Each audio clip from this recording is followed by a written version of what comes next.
How to choose a sweet tomato and why you must never refrigerate it. It is the heart of summer. The stand is heaped with tomatoes, red and round and shining, and you fill a bag with the prettiest ones you can find. You bring them home, and like a careful soul, you put them straight in the icebox to keep. 3 days later, you slice one for a sandwich and something is wrong. The flesh that should be juicy and sweet is dry and woolly, mealy on the tongue, and the bright tomato taste you were after is simply gone. Flat, like eating wet cardboard. You blame the stand. You blame the season. But the stand did nothing wrong, and neither did the season. The ruin happened in your own kitchen, the moment that tomato went into the cold.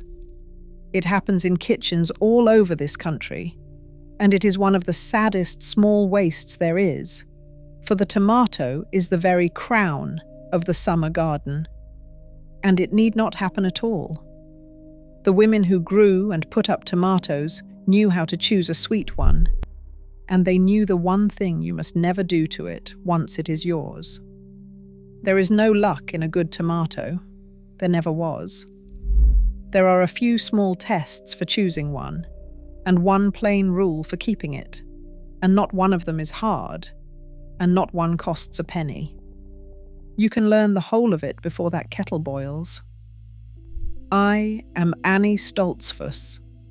I am Amish, from Lancaster County in Pennsylvania, and I have grown, chosen, and put up tomatoes my whole life, the way my mother taught me, and her mother taught her. Today I will show you the old way, how to choose a tomato that is sweet to the core, and why the icebox is the one place it must never go. One thing before I show you how. There is far more of these old ways than I could fit into a single video, so I gathered them into a book, 66 of them, the kitchen and the cooking pot and the breadboard and the rest of the house, with the honest savings written beside each one. It is at the link below for anyone who wants the whole of it. I will not bring it up again.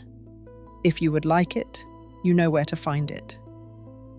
Now let me show you how we chose the tomatoes. The first thing is not the eye, but the nose. Lift the tomato and smell it at the stem end, where it grew on the vine. A good tomato tells you it is good before you ever bite it. It smells of tomato, earthy and green and sweet, the smell of the garden itself. That scent comes from the very same thing that make it taste sweet, so a tomato with a rich smell at the stem will be a tomato with a rich taste. And a tomato that smells of nothing at all, it will taste of nothing at all. No smell, no flavor. Set it back down. Take the tomato gently in your hand and give it the softest press. It should give just a little, yielding, but not soft, not squishy. That small give tells you the flesh inside is ripe and juicy. A tomato hard as a ball was picked too green and will be sour and pale within. One that feels mushy or sunken has gone too far and turned to mush inside. You want that gentle, springing give, like the firmness of a ripe plum. The third thing is the weight. As with so much from the garden, heft it in your hand, then heft another of the same size. The better tomato feels heavy, full of juice and flesh, not air. A tomato that feels light for its size has dried out, or was never properly filled. Heavy for its size, every time. The fourth thing is the look, and here let me set you free of a common mistake. Folks reach for the biggest, shiniest, most perfect tomato in the box.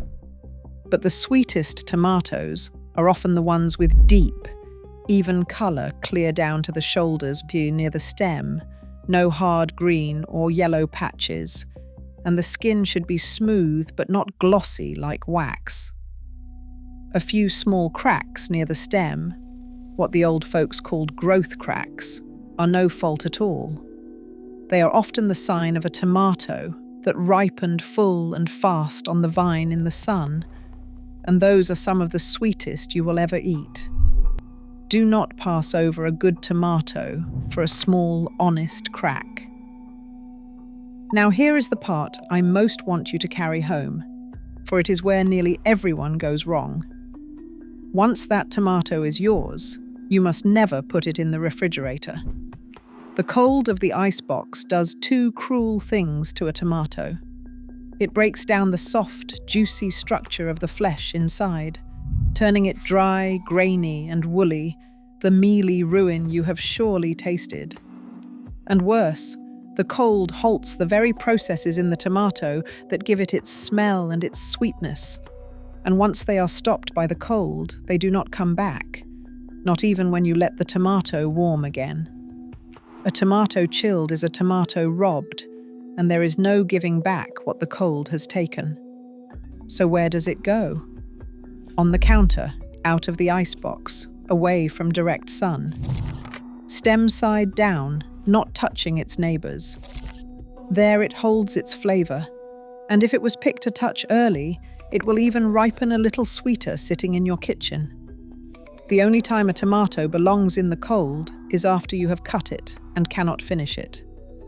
Then, and only then, keep it in a closed dish in the icebox for 1 day and no longer. Now let me take a moment, for this is where it comes together. Smell it at the stem.